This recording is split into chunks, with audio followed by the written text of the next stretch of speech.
Hello students, कैसे हैं आप लोग। तो उम्मीद करते हैं आप सभी लोग बहुत अच्छे होंगे और अपनी प्रिपरेशन सभी स्टूडेंट बहुत ही अच्छे से कर रहे होंगे। देखिए भाई, आज की इस क्लास के अंदर हम लोग क्लास 10th विज्ञान का यानी क्लास 10 साइंस का एक मॉडल पेपर डिस्कस करने वाले हैं। जैसा कि आप सभी को पता है कि हम डेली बेसिस पर इस टाइम मॉडल पेपर के क्वेश्चंस जो होते हैं उनको डिस्कस कर रहे हैं। और कोई भी स्टूडेंट अगर पहली बार ये वीडियो देख रहा है और पहली बार इस मॉडल पेपर को देख रहा है तो भाई इस मॉडल पेपर को आप पूरा देखना, ठीक है, शुरू से लगाकर एकदम एंड तक देखना, क्योंकि इस मॉडल पेपर के अंदर जो क्वेश्चंस मैंने शामिल किए हैं ये क्वेश्चंस आपकी 2026 बोर्ड एग्जाम की दृष्टि से काफ़ी इंपॉर्टेंट क्वेश्चंस इसमें होने वाले हैं। तो आज की ये वीडियो उन सभी स्टूडेंट के लिए इंपॉर्टेंट है जो 2026 का बोर्ड एग्जाम देने वाले हैं। तो देखिए, सबसे पहले जो आपका पेपर होगा साइंस का, ठीक है, ये मॉडल पेपर है साइंस का। तो इसमें क्या होता है कि सेम ऐसा ही पेपर आपके बोर्ड एग्जाम में आता है, ठीक है। ये मॉडल पेपर एक बार देख लीजिए और सेम ऐसा ही पेपर आपको आपके बोर्ड एग्जाम में देखने को मिलेगा, ठीक है। तो चलिए डिस्कस करेंगे इसके हर एक क्वेश्चंस को कि कैसे कैसे इस मॉडल पेपर में क्वेश्चंस पूछे गए हैं, ठीक है। सारी चीज़ें आपके साथ हम शेयर करेंगे और हर एक क्वेश्चंस को देखेंगे कि कैसा कैसा क्वेश्चन फिजिक्स, केमिस्ट्री और बायो से पूछा गया है, ठीक है। तो चलिए फिर स्टार्ट करते हैं। और 3 घंटे 15 मिनट के अंदर आपको पूरा पेपर समाप्त करना होता है। 70 अंक का ये पूरा पूर्णांक होता है पेपर का। तो ये सारी बेसिक जानकारी आपको पता होनी चाहिए।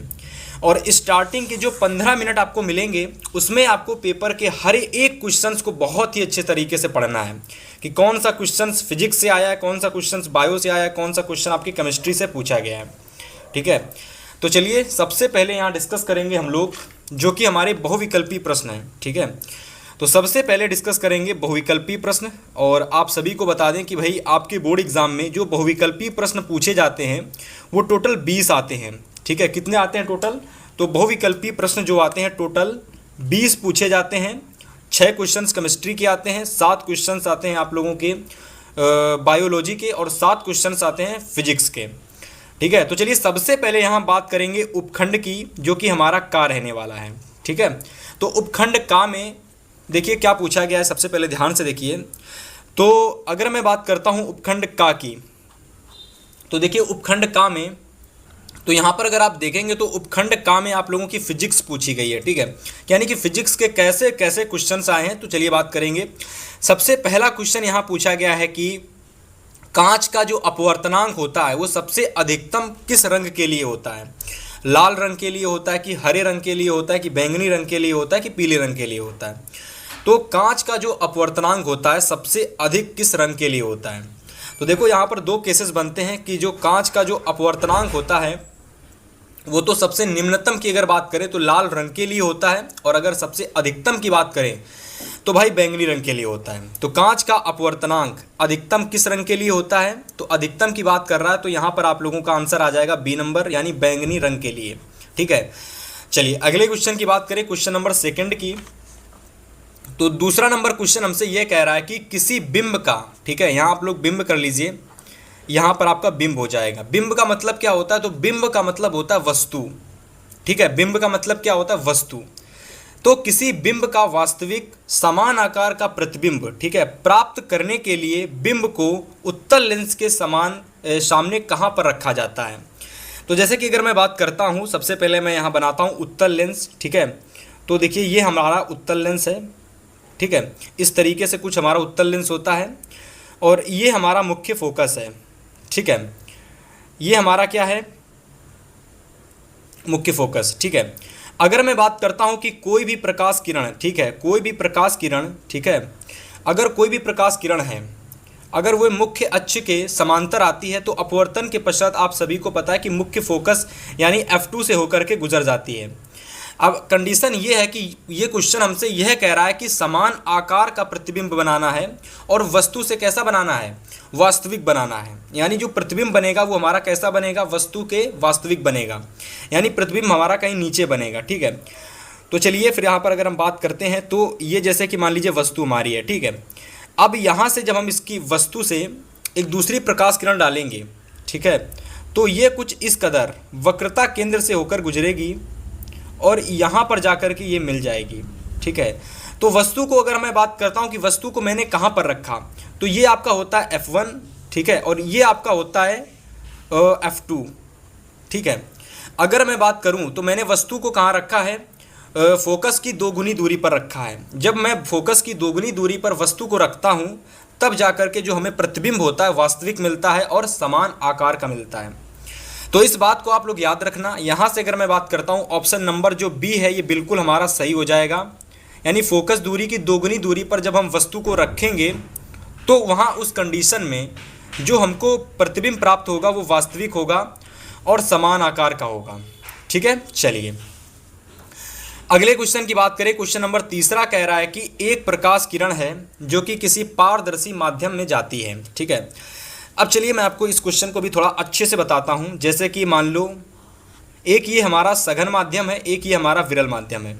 ठीक है, सबसे पहली बात क्वेश्चन हमसे ये कहना चाह रहा है कि एक प्रकाश किरण है जो कि किसी पारदर्शी माध्यम से दूसरे पारदर्शी माध्यम में जाती है। तो कंडीशन ये होती है कि जो अपवर्तन कोण होता है, ठीक है, जो अपवर्तन कोण होता है इसका जो मान होता है ये भाई आपतन कोण से कैसा होता है, कम होता है। तो अगर मैं बात करूं तो सबसे पहले अगर मैं ले लूं यहाँ पर तो मैं ऊपर सघन माध्यम ले लेता हूँ। ठीक है, ऊपर मैं सघन माध्यम ले लेता हूँ और नीचे मैं विरल माध्यम ले लेता हूँ। ठीक है, ये हमारा सघन माध्यम है ऊपर वाला और नीचे वाला हमारा विरल माध्यम है। ठीक है, अब होता क्या है कि जब भी कभी कोई भी प्रकाश किरण, ठीक है, जैसे मान लो ये हमारा अभिलंब हो गया और कोई भी प्रकाश किरण अगर सघन माध्यम से, ठीक है, जा रही है और अपवर्तन के पश्चात अगर वह विरल माध्यम में प्रवेश करती है तो वो अभिलंब की ओर झुक जाती है। मतलब कि ये जो प्रकाश किरण है ये सघन माध्यम में थी, अब ये सघन माध्यम से किस माध्यम में प्रवेश कर रही है, तो ये विरल माध्यम में प्रवेश कर रही है। यानी ये सघन माध्यम से जैसे ही ये विरल माध्यम में आती है तो ये जो अभिलंब होता है ये इसकी ओर झुक जाती है। ठीक है, इतनी चीज़ आपको क्लियर हो गई। अब यहाँ पर हमसे क्वेश्चन यही कह रहा था कि जो अपवर्तन कोण होता है इसका जो मान होता है आपतन कोण से कम कब होता है। ठीक है, तो ये आपका अपवर्तन कोण हो जाता है। ये कौन सा कोण है भाई, ये आपका अपवर्तन कोण है। ठीक है, और ये कौन सा कोण है, ये आपका आपतन कोण है। ठीक है, तो आप देख पा रहे होंगे कि अपवर्तन कोण का मान आपतन कोण से कैसा है, कम दिख रहा है। कब कम दिखेगा, जब हम सघन माध्यम से किसी भी प्रकाश किरण को विरल माध्यम में प्रवेश कराएंगे तो ऐसी कंडीशन में क्या होता है कि आपतन कोण जो होता है इसका जो मान होता है ये कह सकते हो बड़ा होता है अपवर्तन कोण से। ठीक है, तो यहाँ पर आप राइट ऑप्शन, आप एक मिनट, जब कंडीशन ये होती है जब सघन माध्यम से विरल माध्यम में, ठीक है, तो सघन माध्यम से विरल माध्यम में, तो ऑप्शन नंबर जो हमारा ए है ये बिल्कुल आप लोगों का सही ऑप्शन हो जाएगा। ठीक है, चलिए भाई अगले क्वेश्चन की बात करें। क्वेश्चन नंबर 4 को देखते हैं।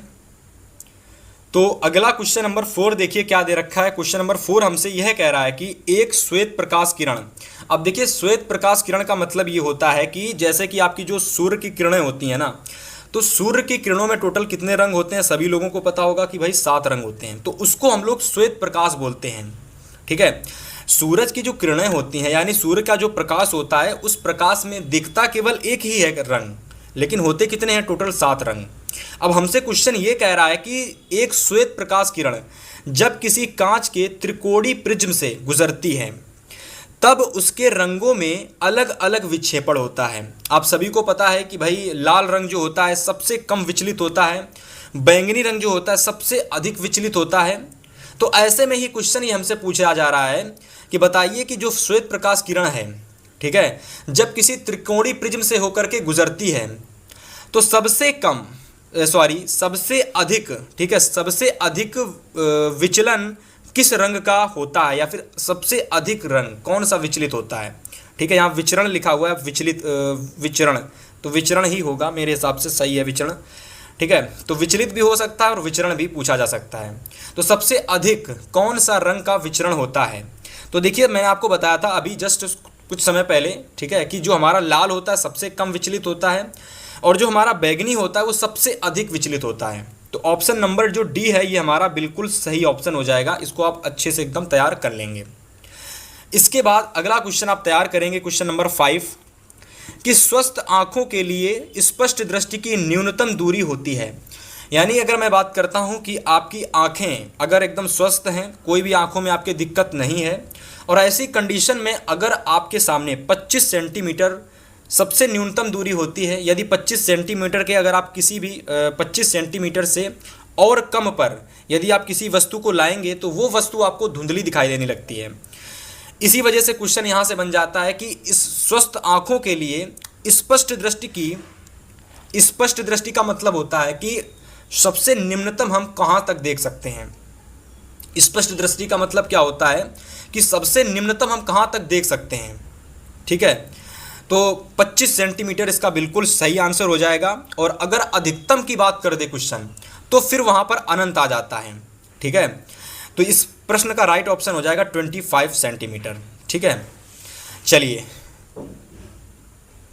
क्वेश्चन नंबर 6 की बात करते हैं। क्वेश्चन नंबर 6 हमसे कह रहा है कि एक प्रतिरोध है। ठीक है, एक प्रतिरोध है, मान लो R कोई एक प्रतिरोध है।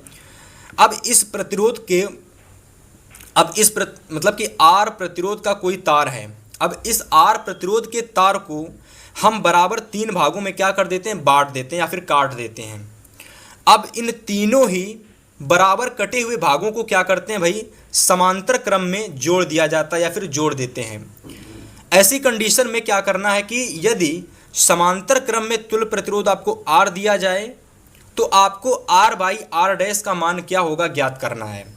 ठीक है, चलिए इस क्वेश्चन को थोड़ा सा सॉल्व करके बताते हैं ताकि आपको ये क्वेश्चन समझ में आए। अगर मैं डायरेक्ट ऑप्शन की बात करता हूं तो डायरेक्ट आप लोग 1/9 लगा लीजिएगा, यानी 1/9 इस क्वेश्चन का राइट ऑप्शन हो जाएगा। लेकिन अगर मैं इस क्वेश्चन को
तो यहाँ से हम क्या करेंगे, आपको एक फार्मूला पता होगा, समांतर क्रम का फार्मूला होता है कि 1/, ठीक है, 1/R। ठीक है, 1/R बराबर फार्मूला होता है कि जितने भी आप लोगों के यहाँ पर दे रखे हैं प्रतिरोध, उन सभी प्रतिरोधों को क्या करिएगा, उन सभी प्रतिरोधों को आप लोग समांतर क्रम में जब करते हैं तो 1/, कर देते हैं। मतलब कि यहाँ अगर मैं बात करूँगा तो 1/R'/3 कर लूँगा। ठीक है, इसको जोड़ देता हूँ और इसी तरीके से तीनों को कर देंगे। ठीक है, R'/3 प्लस 1/R'/3। अब देखिए ये 3 आप लोगों का ऊपर चला जाएगा और R' आपका नीचे रह जाएगा। तो 1/R is equal to 3/R', ठीक है, प्लस का 3/R' प्लस का 3/R'। ठीक है, अगर आप इन तीनों को देखेंगे तो ये हो जाएगा आप लोगों का 9/R' बराबर में 1/R। ठीक है, अब इस R' को मैं उधर ले जाता हूं तो ये हो जाएगा R' बटे में R बराबर में 9/1। ठीक है, 9/1। अब क्वेश्चन में हमसे क्या पूछ रहा था, क्वेश्चन में हमसे R/R' पूछ रहा था। ठीक है, तो देखिए यहाँ पर R'/R है, हमको R/R' निकालना है तो हम इसको पलट देंगे। हम इसको क्या कर देंगे, R/R' बना लेंगे। जब हम लोग इसको पलटेंगे तो इधर वाली जो संख्या है वो भी पलट जाएगी। तो ये 9/1 से क्या बन जाएगी, 1/9। ठीक है, तो ये हमारी यहाँ पर 1/9 बन जाएगी। और ये देखिएगा आप लोगों का राइट ऑप्शन हो जाएगा, यानी R/R' इज इक्वल टू 1/9 यानी 1/9। और ये बिल्कुल आपका सही ऑप्शन हो जाएगा। तो आपने यहाँ पर देखिए मैंने हर एक चीज़ आपको एकदम बेसिक से समझाई कि कैसे कोई एक प्रतिरोध को जब हम 3 बराबर भागों में बांटते हैं तो सबसे पहले तो उसको हम समांतर क्रम में किस प्रकार से परिवर्तित करते हैं और फिर उसको सॉल्व कैसे करते हैं। तो इसका सही ऑप्शन आपका ऑप्शन नंबर डी हो जाएगा, मैंने पहले ही आपको बता दिया था। ठीक है, फिलहाल अगले क्वेश्चन नंबर की बात करें, क्वेश्चन नंबर 7 हमसे कह रहा है कि 1 किलोवाट घंटा में जूल की संख्या होती है। तो सभी लोगों को एकदम आसान सा क्वेश्चन है, सभी को पता होगा कि 1 किलोवाट घंटा में 746 वाट होते हैं। तो काफ़ी ज़्यादा आसान क्वेश्चन है, तो इसको आप तैयार कर लीजिए।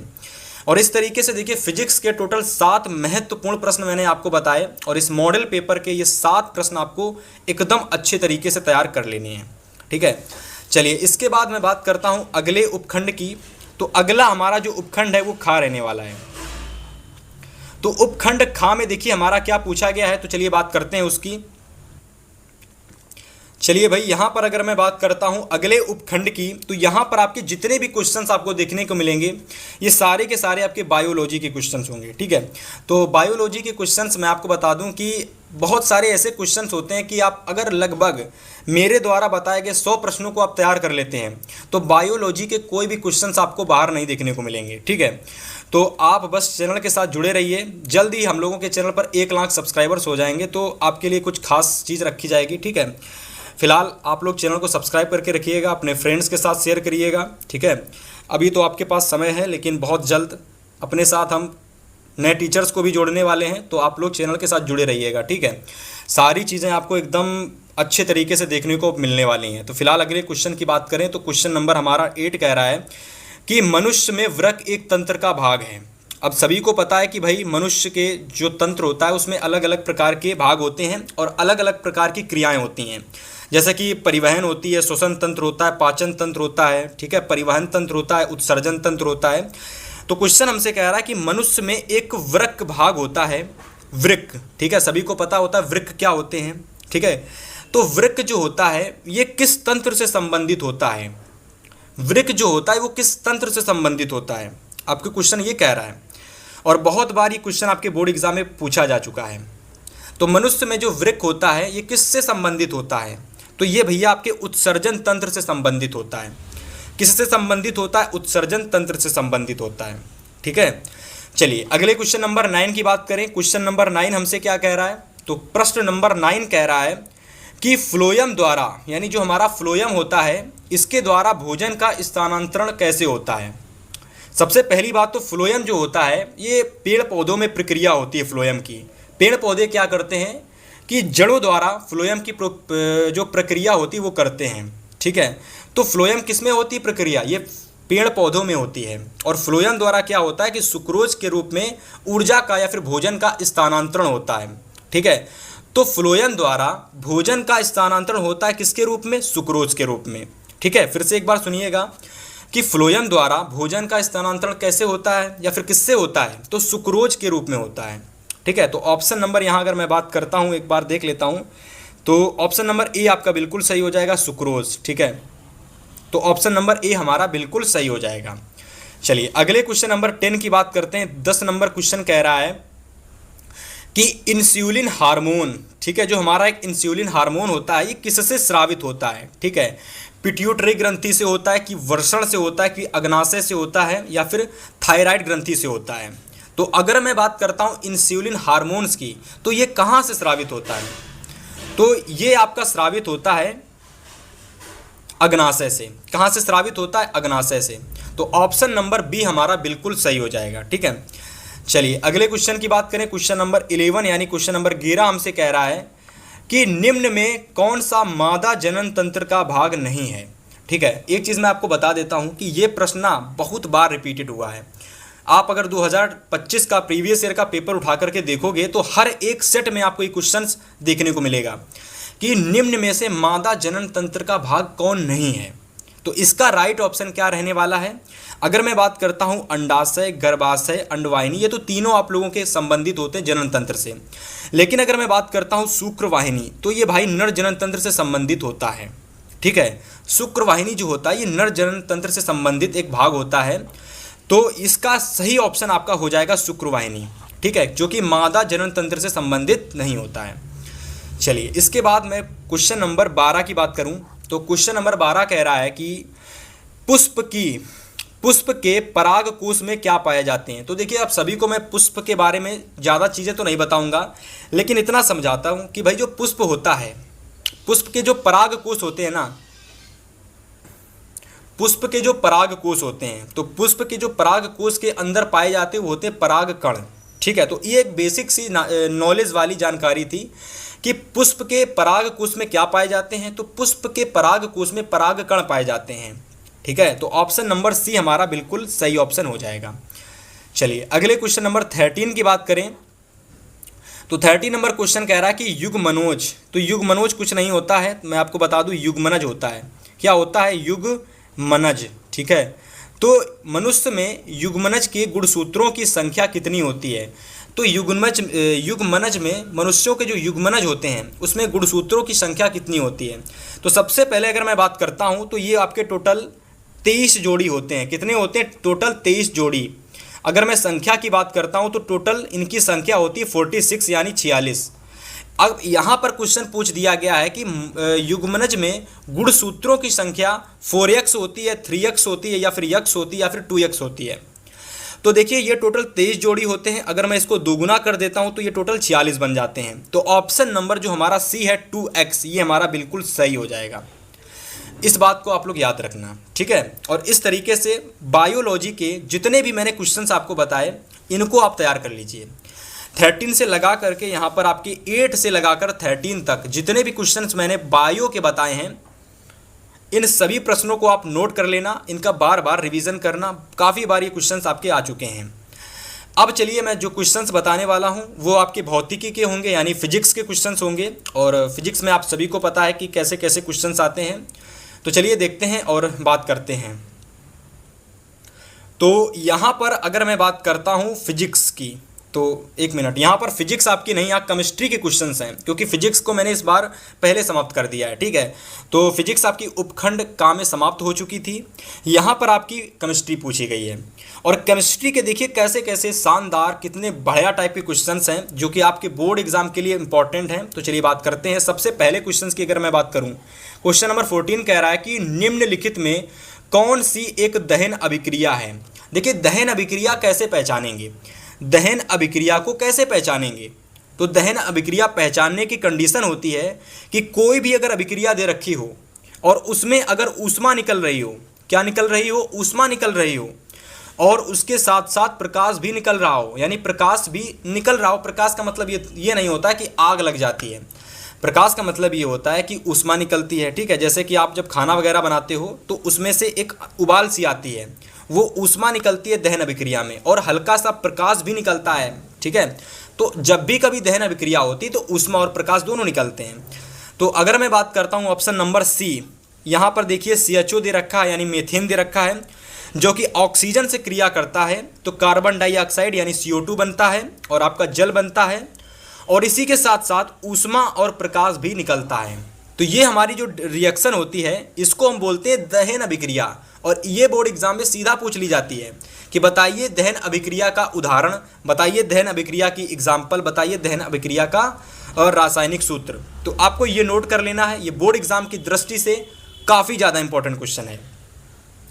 चलिए अगले क्वेश्चन नंबर 15 की बात करते हैं। तो 15 नंबर क्वेश्चन कह रहा है कि शुद्ध जल, हम लोगों का जो शुद्ध जल होता है जिसको हम डेली पीते हैं, उस शुद्ध जल का pH वैल्यू कितना होता है? देखिए अगर मैं बताऊं pH मान की, तो देखिए अगर आपका 7 से कम होता है, 7 से कम यानी 0 से 7 के बीच में अगर है, 7 को हटा लो, 0 से 6 के बीच में अगर है तो वो हमारा अम्लीय होता है। वो कैसा pH होता है? अम्लीय pH होता है। लेकिन अगर भैया 8 से लगाकर 14 के बीच में है तो फिर वो हमारा क्षारीय pH वैल्यू होता है। कैसा होता है? क्षारीय होता है। लेकिन अगर 7 की बात करते हैं तो 7 हमारा कांस्टेंट वैल्यू होता है, न्यूट्रल वैल्यू होता है, और यही होता है शुद्ध जल का pH मान। ठीक है, तो बी नंबर ऑप्शन हमारा बिल्कुल सही हो जाएगा। ठीक है, चलिए क्वेश्चन नंबर 16 की बात करते हैं। अगला क्वेश्चन नंबर 16 कह रहा है भाई कि H2SO4, H2SO4 क्या है? तो H2SO4 हमारा एक सल्फ्यूरिक एसिड है, एक जिसको हम बोलते हैं रासायनिक नाम सल्फ्यूरिक एसिड, हाइड्रोजन सल्फेट। ठीक है, जिसको हम लोग हाइड्रोजन सल्फेट या फिर सल्फ्यूरिक अम्ल बोलते हैं। तो H2SO4 सल्फ्यूरिक अम्ल, ये जो हमारा विलयन होता है इसका, इस विलयन का pH मान कितना होता है? अभी मैंने आपको बताया था कि अगर 0 से 6 के बीच में कोई भी हमारा है pH मान तो वो हमारा अम्लीय होगा। और हम अगर मैं बात करता हूँ H2SO4 की, तो इसका जो पीएच वैल्यू होता है ये 0 से 6 के बीच में आता है, यानी ये एक अम्लीय विलयन होता है। और अगर यहाँ ऑप्शन की बात करें तो 7 से कम हमारा बिल्कुल सही ऑप्शन हो जाएगा। ठीक है, 0 से 6 के बीच में, यानी कहीं 7 से कम आ रहा होगा। ठीक है, चलिए नोट कर लेंगे सभी स्टूडेंट्स एक साथ सारे क्वेश्चंस को, और इसी तरीके से हर एक चैप्टर के हर एक सब्जेक्ट का आपको model paper, important question, important topic से रिलेटेड वीडियोस आपको देखने को मिलेंगी। और आपसे केवल इतनी ही रिक्वेस्ट है कि भाई आपको ज़्यादा से ज़्यादा वीडियो को शेयर करना है, क्योंकि इस बार हमको 1 लाख की फैमिली पूरी कंप्लीट करनी है। 1 लाख सब्सक्राइबर्स की फैमिली हमको इस बार कंप्लीट करनी है। तो भाई चैनल को शेयर करना, ठीक है, तभी जा करके आपको डेली वीडियोस देखने को मिलेंगी। अगर मैं क्वेश्चन नंबर 16 की बात करता हूँ, 16 नंबर क्वेश्चन की, तो क्वेश्चन नंबर 16 कह रहा है कि धावन सोडा का रासायनिक नाम होता है। तो धावन सोडा, जिसको हम लोग बोलते हैं NaHCO3, धावन सोडा यानी NaHCO3, सोडियम हाइड्रोजन कार्बोनेट, ठीक है, जिसको धावन सोडा बोला जाता है, NaHCO3 इसका रासायनिक सूत्र होता है। तो ये जो हमारा NaHCO3 होता है, धावन सोडा होता है, इसका रासायनिक नाम क्या होता है? Sodium hydrogen carbonate. ठीक है, इसका रासायनिक सूत्र क्या होता है भाई? इसका रासायनिक सूत्र होता है सोडियम कार्बोनेट, सोडियम कार्बोनेट यानी NaCO3 में भी NaCO3 होता है, Na2CO3। एक बार देख लेना, इसका रासायनिक नाम मेरे हिसाब से धावन सोडा का सोडियम कार्बोनेट होता है। ठीक है, इसको देख लेना एक बार आप लोग। फिलहाल अगले क्वेश्चन नंबर 17 से 20 तक देखेंगे। तो यहाँ से अगर आप देखेंगे 17 से लगाकर क्वेश्चन को 17 से 20 तक की आपको क्वेश्चन देखने को मिलेंगे। और 17 नंबर क्वेश्चन कह रहा है कि जल को जीवाणु रहित करने में उपयोगी पदार्थ है।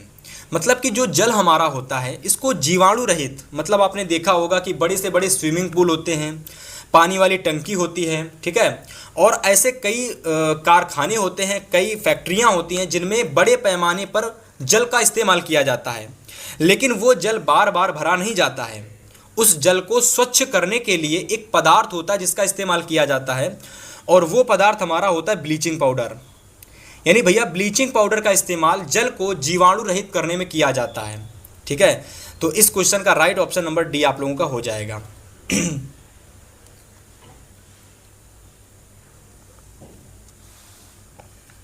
अगला क्वेश्चन नंबर 18 हमसे कह रहा है कि निम्नलिखित में कौन सी धातु ठंडे जल से क्रिया करके हाइड्रोजन गैस निकालती है।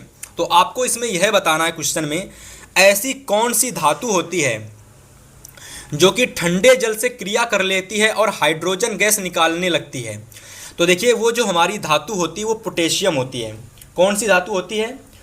मेरे हिसाब से तांबा होती है, मे भी तांबा होती है जहाँ तक। ठीक है, तांबा यानी कि Cu। मेरे हिसाब से इसका राइट ऑप्शन Cu नहीं होगा, आप पोटेशियम लगा लीजिए, पोटेशियम। तो पोटेशियम एक अत्यधिक क्रियाशील धातु होती है जो कि ठंडे जल से क्रिया करके हाइड्रोजन गैस निकालती है। तो इसको आप याद रखना। चलिए अगले क्वेश्चन नंबर 19 की बात करते हैं। क्वेश्चन नंबर 19 कह रहा है कि निम्नलिखित में कौन सी धातु अम्ल से हाइड्रोजन विस्थापित नहीं करती है। अगर मैं बात करता हूँ जिंक, मैग्नीशियम और ये आपका Fe यानी फेरस यानी कि आयरन, तो ये तीनों के तीनों जो होते हैं जब भी इनकी हाइड्रोजन गैस से क्रिया कराई जाती है, या फिर कह सकते हो किसी भी धातु के अम्ल से क्रिया कराई जाती है, जैसे कि अगर मैं मान लूँ यहाँ पर H2SO4 ले लेता हूँ, H2SO4 ले लेता हूँ, या तो मैं HCl अम्ल ले लेता हूँ, तो इन तीनों की जब क्रिया कराई जाती है H2SO4 या फिर HCl से, तो ये तीनों के तीनों जो होते हैं हाइड्रोजन को विस्थापित कर देते हैं। लेकिन जो कॉपर होता है ये विस्थापित नहीं कर पाता है, क्योंकि ये भाई कम क्रियाशील होता है हाइड्रोजन से। इसी वजह से क्या होता है कि कॉपर जो होता है हाइड्रोजन से विलयन से हाइड्रोजन को विस्थापित नहीं कर पाता है। तो ऑप्शन नंबर जो हमारा बी है कॉपर, ये बिल्कुल सही हो जाएगा। चलिए अगले क्वेश्चन नंबर 20 की बात करते हैं, और मे भी ये हमारा लास्ट क्वेश्चन होने वाला है एमसीक्यू का। और इसके बाद जो क्वेश्चंस आपको देखने को मिलेंगे वो आपको वर्णनात्मक प्रश्न देखने को मिलेंगे। कैसे क्वेश्चंस? डिस्क्रिप्टिव क्वेश्चंस यानी वर्णनात्मक प्रश्न देखने को मिलेंगे। तो चलिए 20 नंबर क्वेश्चन कह रहा है कि मेथेनल में, ठीक है, मेथेनल में क्रियात्मक समूह होता है। तो देखो मेथेनल हमारा एक एल्डिहाइड होता है ना। और अगर मैं बात करता हूँ इसके क्रियात्मक समूह की, अगर मैं बात करता हूँ इसके क्रियात्मक समूह की, तो CHO जो होता है इसका क्रियात्मक समूह होता है। क्या होता है? CHO जो होता है भाई इसका क्रियात्मक समूह होता है। इसको आप याद कर लेना।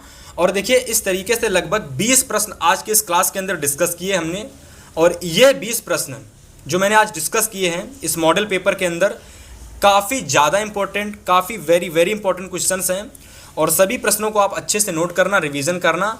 चलिए भाई अगले क्वेश्चंस की बात करें भाई, तो यहाँ से आप लोगों के 50 नंबर के डिस्क्रिप्टिव क्वेश्चंस पूछे जाएंगे। ठीक है, अब देखिए 50 नंबर में कैसे आपको फिजिक्स के क्वेश्चन देखने को मिलेंगे, कैसे आपको केमिस्ट्री के क्वेश्चन देखने को मिलेंगे, कैसे आपको बायो के क्वेश्चन देखने को मिलेंगे, सारे चीज़ें आपको डिस्कस हम करने वाले हैं। ठीक है, तो चलिए सबसे पहले हम बात करेंगे उपखंड का की। ठीक है भाई, सभी लोग वीडियो को लाइक नहीं किए हैं तो वीडियो को लाइक कर दीजिएगा। अगर आपने अभी तक शेयर नहीं किया है क्लास को तो क्लास को भी भाई शेयर कर दीजिएगा। ठीक है, तो अगर मैं बात करता हूँ उपखंड का की, तो उपखंड का में देखिए क्या पूछा गया है। उपखंड का में पूछी गई है टिप्पणी। क्या पूछी गई है? टिप्पणी पूछी गई कि निम्न अभिक्रियाओं पर टिप्पणी लिखिए। तो पहला क्वेश्चन है कि खनिज और अयस्क की परिभाषा लिखिए। 1 नंबर यहाँ से मिलेगा, 1 नंबर यहाँ से मिलेगा, और 2 नंबर आपको टोटल मिल जाएगा। तो इस क्वेश्चन को आप वेरी इंपॉर्टेंट लगाकर बोर्ड एग्जाम से पहले तैयार करके जरूर जाइएगा। ठीक है, इसके बाद अगर मैं बात करता हूँ क्वेश्चन नंबर सेकेंड की, तो सेकेंड नंबर भी क्वेश्चन आपका 2 नंबर का पूछा गया है, और इसमें क्वेश्चन कह रहा है कि कॉपर के 2 प्रमुख अयस्कों के नाम लिखिएगा और उनका सूत्र भी लिखिएगा। तो सबसे पहले अगर मैं कॉपर की बात करता हूँ तो Cu होता है। अगर आप इसके अयस्क को बनाना चाहते हो तो आप बना सकते हो CuO2। ठीक है, ये आपका एक अयस्क हो जाता है। इसके अलावा आप एक और कोई अयस्क बना सकते हो। ठीक है, तो फिलहाल इस क्वेश्चन को नोट कर लेना, कहीं से ढूंढ करके इस क्वेश्चन को आप जरूर तैयार करना भाई। ठीक है, चलिए इसके बाद सेकंड नंबर क्वेश्चन देखिए। सेकंड नंबर क्वेश्चन में कह रहा है कि निम्न प्रश्नों को हल कीजिए। टोटल 4 नंबर का क्वेश्चन है, और इसमें भैया 2 प्रश्न आपके पूछे गए हैं। पहला प्रश्न कह रहा है कि कार्बन की सर्वोत्मुखी जो प्रकृति होती है इसकी व्याख्या कीजिएगा। आपको पता है कि कॉपर जो होता है, कार्बन जो होता है इसमें टोटल 4 हाइड्रोजन जुड़ सकते हैं। इस कार्बन में टोटल कितने हाइड्रोजन जुड़ सकते हैं? इसमें टोटल 4 हाइड्रोजन जुड़ सकते हैं, और इस कार्बन की यही सर्वोत्मुखी प्रकृति होती है। ठीक है, बट इसको आपको अपनी भाषा में डिफिनीशन के रूप में बना करके कैसे लिखना है, तो वो क्वेश्चंस आपको स्वयं से गूगल से, यूट्यूब से, कहीं से भी डाउबनेट से सर्च करके तैयार कर लेना है भाई। ठीक है, काफ़ी इंपॉर्टेंट क्वेश्चन है। इसके बाद क्वेश्चन है कि कार्बन की जो चतुष्फलकीय संरचना होती है इस पर भी आपको टिप्पणी लिखना है। तो दोनों प्रश्न आपको तैयार कर लेने हैं। इसके बाद फिर अगला क्वेश्चन नंबर तीसरा कह रहा है कि ऑक्सीकरण अभिक्रिया क्या होती है, इसके बारे में बताइए, इसका उदाहरण भी दीजिए। और दूसरा क्वेश्चन है तीसरे नंबर क्वेश्चन का कि अम्ल क्षार एक दूसरे से किस प्रकार क्रिया करते हैं, एक उदाहरण देकर समझाइएगा। यानी हमारा एक अम्ल है, एक क्षार है, आपस में क्रिया करके एक लवण बना लेता है। तो इस क्वेश्चन के आंसर को, यानी जो मैंने अभी बताया आपको कि अम्ल और क्षार आपस में क्रिया करके लवण बनाते हैं, तो इस पर्टिकुलर को आपको परिभाषा में दे करके समझाना पड़ेगा, और साथ में इसका एक एग्जाम्पल भी आपको देना पड़ेगा, और 2 नंबर आपको यहाँ से फिर मिल जाएंगे।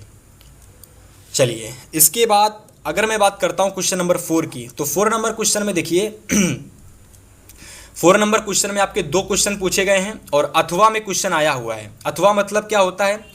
अथवा मतलब होता है कि भैया 2 क्वेश्चन में से एक ही क्वेश्चन आपको करना है। तो सबसे पहला तो एक क्वेश्चन 6 नंबर का है जो कि 1-2 लाइनों में पूछा गया है, और दूसरा जो प्रश्न है इसमें 3 क्वेश्चन पूछे गए हैं, और अलग टाइप के दोनों क्वेश्चन हैं। ये एक अलग टाइप का क्वेश्चन होता है और ये एकदम अलग टाइप का क्वेश्चन होता है। बस दिक्कत ये होती है कि आपको दोनों नहीं करने हैं, इनमें से केवल एक करना है। ठीक है, लेकिन सबसे पहले मैं आपको बताता हूँ ये वाला क्वेश्चन। इसमें देखिए क्या कह रहा है कि निम्नलिखित यौगिकों के संरचना सूत्र लिखिएगा। ठीक है, जैसे कि अगर मैं बात करता हूं तो प्रोपेन 2 इसका संरचना सूत्र आपको बनाना पड़ेगा। 2 हाइड्रोक्सी प्रोपेनोइक अम्ल इसका आपको संरचना सूत्र बनाना पड़ेगा। 1,3 ब्यूटाडाइन इसका आप लोगों को क्या करना पड़ेगा? संरचनात्मक सूत्र बनाना पड़ेगा। और हर एक संरचना सूत्र जब बना लेंगे तो एक क्वेश्चन पर आपको 2 नंबर दिया जाएगा। ठीक है, तो नोट कर लीजिएगा। और ऊपर वाला क्वेश्चन था कि भर्जन क्या होता है और कॉपर पायराइट के भर्जन के दौरान होने वाली अभिक्रिया का रासायनिक समीकरण लिखिएगा। तो इस क्वेश्चन को भी आप तैयार कर लीजिएगा। और इस तरीके से देखिए आपकी जो केमिस्ट्री होती है ना, वर्णनात्मक प्रश्नों में, डिस्क्रिप्टिव क्वेश्चंस में, यानी बड़े बड़े प्रश्नों में कैसे कैसे क्वेश्चंस आते हैं केमिस्ट्री के, तो इस तरीके के क्वेश्चंस आते हैं। उम्मीद करते हैं कि आपको केमिस्ट्री समझ में आई होगी कि कैसे कैसे केमिस्ट्री से क्वेश्चंस आते हैं। अब चलिए मैं डिस्कस करने वाला हूं अगला भाग। अगला भाग है हम लोगों का उपखंड खा। और उपखंड खा में हम लोगों का क्या पूछा गया है भाई? तो उपखंड खा में जो पूछा गया है वो हमारी है बायोलॉजी। ठीक है, तो यहां से हमारी बायोलॉजी स्टार्ट होती है। तो सबसे पहला क्वेश्चन है बायोलॉजी का कि हृदय क्या होता है, इसके कार्य आपको बताने हैं। 1 नंबर का क्वेश्चन है, हृदय के कार्य आपको 2 कार्य बता दोगे, 1 नंबर आपको मिल जाएगा। दूसरा क्वेश्चन भी 1 नंबर का है। क्वेश्चन पूछा गया है कि लसिका और रक्त में कोई 2 अंतर आप लिख लेंगे तो 1 नंबर आपको यहां से मिल जाएगा। इसके बाद 2 नंबर में फिर क्वेश्चन पूछा गया है और ऑल टोटल, यह प्रश्न 4 नंबर का पूछा गया है। ठीक है, ये ऑल टोटल, ये तीनों प्रश्न कितने नंबर के हैं? 4 नंबर के। तो एक क्वेश्चन ये पूरा 5 नंबर का क्वेश्चन कितने नंबर का आ गया? 4 नंबर का। लास्ट क्वेश्चन है कि स्वपोषी पोषण और विषम पोषी पोषण में आपको क्या करना है भाई? अंतर बताना है कि स्वपोषी पोषण क्या होता है।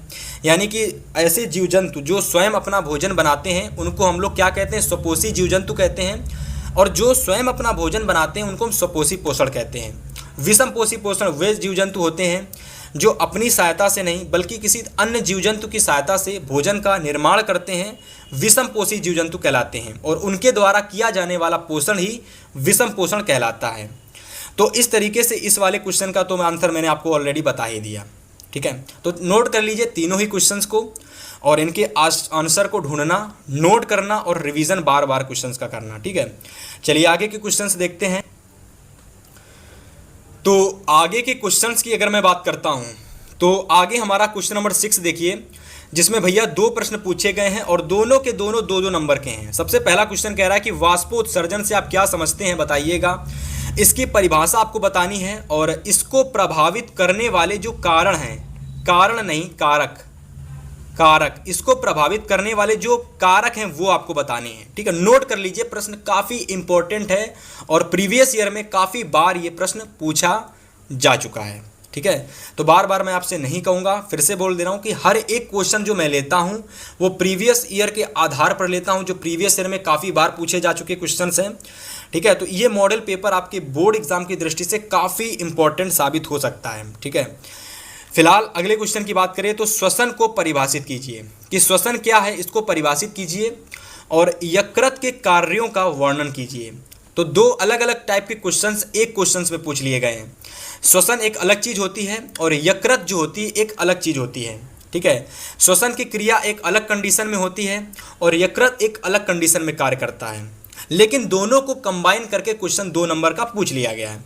श्वसन की डिफिनीशन बता दीजिएगा और यकृत के 2 कार्य लिख दीजिएगा, आपको 2 नंबर मिल जाएगा। ठीक है, चलिए इसके बाद प्रश्न नंबर 7 की अगर मैं बात करता हूं तो क्वेश्चन नंबर 7 कह रहा है कि निम्नलिखित को उदाहरण देकर समझाइए। तो अगर मैं बात करता हूं इस क्वेश्चन नंबर 7 की, तो यहां पर टोटल आपके 3 क्वेश्चन पूछे गए हैं। पहला क्वेश्चन ये है, दूसरा क्वेश्चन ये, तीसरा क्वेश्चन ये है। और इन तीनों ही क्वेश्चन को अगर आप नहीं करना चाहते तो एक सिंगल क्वेश्चन आता है जो कि पूरा 6 नंबर आपको दे करके जाता है। क्वेश्चन है कि लिंग गुणसूत्र किसे कहते हैं, बताइएगा, इसको समझाइएगा। और मानव में लिंग निर्धारण की जो प्रक्रिया होती है इसको पूरा विस्तार से समझाइएगा। अगर आप इस प्रश्न को तैयार कर लेते हो तो भैया ये 3 क्वेश्चन आपको पेपर में नहीं करने पड़ेंगे, लेकिन मैं आपसे ये कहूँगा कि आपको ये भी तैयार करना है क्वेश्चन और ये भी तैयार करना है क्वेश्चन। दोनों ही प्रश्न आपके बोर्ड एग्जाम के लिए काफ़ी ज़्यादा इंपॉर्टेंट हैं। ठीक है, तो 7 नंबर क्वेश्चन ऊपर वाला है कि तंत्रिका कोशिका जो तंत्रिका कोशिका होती है इसका भैया नामांकित चित्र बनाना है और इसके जो कार्य होते हैं उनको भी आपको लिखना है। फिर दूसरा क्वेश्चन है कि प्रतिवर्ती जो क्रिया होती है ये क्या होती है, इसको बताना है और चित्र की सहायता से समझाना है कि ये कैसे कार्य करती है। तीसरा क्वेश्चन कह रहा है कि मानव मस्तिष्क का आपको नामांकित चित्र बनाना है और इसको समझाना है। ठीक है, तो इस तरीके से भैया आप लोगों का बायो भी समाप्त हो गया। कैसे बायो के क्वेश्चंस आते हैं आपने देखे, चित्र से संबंधित कैसे क्वेश्चंस पूछे जाते हैं और किस किस चैप्टर से कैसे क्वेश्चंस आते हैं, 2 नंबर के क्वेश्चंस कैसे आते हैं, 1 नंबर में कोई क्वेश्चन अगर पूछा जाता है तो कैसे पूछा जाता है। तो सारी चीज़ें आपको डिस्कस हो गई होंगी, समझ में आ गई होंगी। अब चलिए बात करेंगे अगले भाग की। तो अगले भाग की अगर मैं बात करता हूं तो अगला भाग हम लोगों का है उपखंड गा। और उपखंड गा में अगर मैं बात करता हूं तो भैया आप सभी को पता होगा कि यहां पर हमारी फिजिक्स पूछी गई है। क्या पूछी गई है? फिजिक्स। और फिजिक्स में भैया 2 चीज़ें आती हैं। सबसे पहला तो न्यूमेरिकल पूछे जाते हैं, ठीक है, सबसे पहले न्यूमेरिकल पूछे जाते हैं। और दूसरी चीज़ आती है कह सकते हो कि डेफिनेशन टाइप क्वेश्चन, डेफिनेशन वाले क्वेश्चंस आते हैं, और या तो डेरिवेशन वाले क्वेश्चंस आते हैं, डेरिवेशन वाले, ठीक है, डेरिवेशन टाइप क्वेश्चन। तो सबसे ज़्यादा तो यही 3 चीज़ें आती हैं। तो बात करते हैं सबसे पहले क्वेश्चन की। पहला क्वेश्चन आपका न्यूमेरिकल टाइप क्वेश्चन है और बहुत ही ज़्यादा इंपॉर्टेंट न्यूमेरिकल है। हालांकि थोड़ा सा कठिन न्यूमेरिकल है, टफ न्यूमेरिकल है, लेकिन मैं लेता वही न्यूमेरिकल हूँ जो बोर्ड एग्जाम में पूछा जाता है भाई, ठीक है। तो इस क्वेश्चन को आप नोट कर लेना कि 1 मीटर लंबे विद्युत चालक में अगर हम लोग 1 मीटर कोई लंबा विद्युत चालक है, यानी 1 मीटर लंबा कोई चालक तार है, उस चालक तार में 2 एम्पियर की धारा बह रही है और चालक को अगर हम लोग 2.5 नैनो ए मीटर तीव्रता वाले चुंबकीय क्षेत्र से 30 डिग्री के कोण पर, ठीक है, 30 डिग्री के कोण पर रख देते हैं तो चालक पर लगने वाले चुंबकीय बल की गणना करनी है। तो सबसे पहले आपको ये न्यूमेरिकल किस फार्मूले से सॉल्व होगा, किस फार्मूले से सॉल्व होगा आपको वो पता करना है और उसका कॉन्सेप्ट सीख लेना है। और इस टाइप का न्यूमेरिकल आप कोई भी पूछ लिया जाए आप सारे बना लोगे, ठीक है। तो नोट कर लेना, उसका स्क्रीनशॉट ले लेना, यूट्यूब या फिर किसी भी प्लेटफॉर्म से आप इसको अच्छे से तैयार कर लेना। इसके बाद आगे के क्वेश्चंस देखते हैं। तो आगे के क्वेश्चंस की अगर मैं बात करता हूं तो भैया आगे भी आपके न्यूमेरिकल ही आपको फिजिक्स में देखने को मिलेंगे और डेरिवेशन बहुत कम आते हैं और डेफिनेशन वाले भी क्वेश्चंस बहुत कम आते हैं, अधिक से अधिक न्यूमेरिकल ही आते हैं भाई, तभी मैंने न्यूमेरिकल इसमें लिए हैं। तो अगला इंपॉर्टेंट न्यूमेरिकल आपको तैयार करना है और ये थोड़ा सरल न्यूमेरिकल है।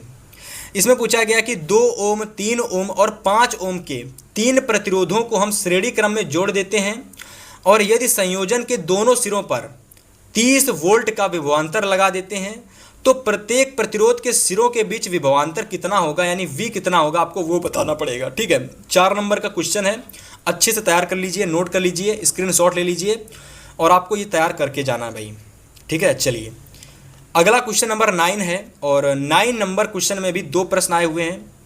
एक तो ऊपर वाला प्रश्न आपका डेरिवेशन टाइप क्वेश्चन है। देखिए कि समरूप चुंबकीय क्षेत्र में धारावाही चालक पर जो बल लगता है वो किन किन बातों पर निर्भर करता है, आपको यह बताना है। और बल की दिशा किस नियम से ज्ञात की जाती है वो आपको बताना है।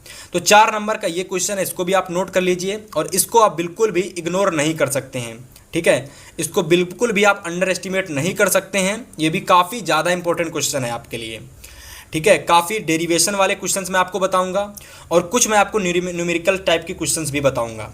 और इस मॉडल पेपर में आपको हर एक टाइप की चीज़ देखने को मिलेगी जो कि अगर आप देख लेते हो तो आपको फिर साइंस हो, मैथ हो, इंग्लिश हो, किसी भी पेपर को ले लो, हर पेपर का नॉलेज आपको हो जाएगा, ठीक है। चलिए अगले क्वेश्चन नंबर की बात करें। अथवा में दूसरा प्रश्न है, न्यूमेरिकल संबंधित क्वेश्चन है। क्वेश्चन है कि 220 वोल्ट व 10 एम्पियर की धारा वाले विद्युत मोटर से आधे घंटे में 40 मीटर की ऊंचाई पर स्थित एक पानी की टंकी में कितना पानी चढ़ाया जा सकता है। मोटर की कार्य क्षमता अगर 80% है तो पृथ्वी की गुरुत्वीकरण अगर इतना दे रखा है तो आपको ये बताना है कि पानी की टंकी में कितना पानी चढ़ाया जा सकता है, ठीक है। तो नोट कर लीजिए, इंपॉर्टेंट क्वेश्चन है, आपको अच्छे से तैयार कर लेना है। अगला क्वेश्चन नंबर 10 है और 10 में देखिए 6 नंबर के क्वेश्चन 2 आए हुए हैं। अभी तक की जितने भी क्वेश्चन मैंने फिजिक्स के डिस्कस किए 50 नंबर वाले क्वेश्चंस में 4 नंबर के सारे क्वेश्चंस थे, ठीक है। यहाँ पर भी मैं आपको दिखा देता हूँ, ठीक है। ये क्वेश्चन भी 4 नंबर का था, न्यूमेरिकल वाला पहला क्वेश्चन। इसके बाद जो भी क्वेश्चन थे 4 नंबर के थे, लेकिन लास्ट का जो प्रश्न आता है 6 नंबर का आता है, ठीक है। और इसमें देखिए ये पूछा गया आपका डेरिवेशन है, ठीक है। ये क्या है भाई? डेरिवेशन यहाँ पर ये पूछा गया है कि विद्युत धारा के चुंबकीय प्रभाव से आप क्या समझते हैं, और अगर एक लंबे सीधे धारावाही चालक द्वारा उत्पन्न चुंबकीय क्षेत्र की तीव्रता जो होती है वो किन किन बातों पर निर्भर करती है, आपको ये बताना है। और चुंबकीय क्षेत्र की दिशा ज्ञात करने का नियम भी आपको लिखना है। मतलब एक आपको परिभाषा वाला प्रश्न पूछ लिया गया और यहाँ तक कि डेफिनेशन वाला क्वेश्चन, डेरिवेशन वाला क्वेश्चन था। तो यहाँ पर डेरिवेशन प्लस डेफिनेशन वाला क्वेश्चन आपका पूछ दिया गया है, तभी ये क्वेश्चन आपका 6 नंबर में पूछा गया है। और इसके बाद एक कंप्लीटली डेरिवेशन वाला क्वेश्चन आपको ये रहा कि